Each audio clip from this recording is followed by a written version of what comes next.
আজকে 7ই ডিসেম্বর মাগুরা বিপ্লব দিবস।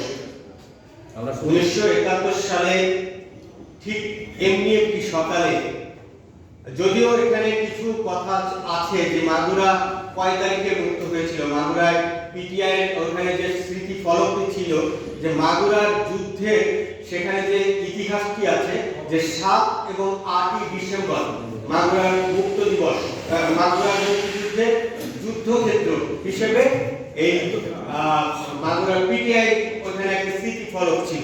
সেই ফলকটি এখন নেই, তো যার কারণে আমরা বুঝতে পারি যে 7 এবং 8 দুদিনই কিন্তু মাগুরায় যুদ্ধ হয়েছিল। আমার এ ব্যাপারে সৌভাগ্য হয়েছিল তৎকালীন সময়ে যারা এই যুদ্ধে নেতৃত্ব দিয়েছিলেন, আকবর হোসেন মিয়া, ওনার সাক্ষাৎকার নেয়া এবং ওনাকে সশরীরে নিয়ে এসে মাগুরাতে ওনাকে নিয়ে প্রোগ্রাম করা, এই প্রোগ্রামটি কিন্তু আমরা করেছিলাম। উনি সহ মোল্লা নূরুল আলী সহ তৎকালীন মুক্তিযোদ্ধার কমান্ডার ছিলেন ভাইনার খান আলী রেজা রাজা, আব্দুর রহমান, যিনি এখনো বেঁচে আছেন, আব্দুর রহমান সাহেব যুদ্ধাহত মুক্তিযোদ্ধা, তাদের অনেকের সাক্ষাৎকার নেওয়ার সুযোগ আমার হয়েছিল। এই যুদ্ধে যারা প্রত্যক্ষ নেতৃত্ব দিয়েছিলেন এবং যারা এই মাগুরাকে মুক্ত করার, সেক্ষেত্রে তারা বলেছে যে 7 তারিখে মাগুরা শহর ছেড়ে এই পাকিস্তান হানাদার বাহিনী মাগুরা শহর ছেড়ে চলে যায়,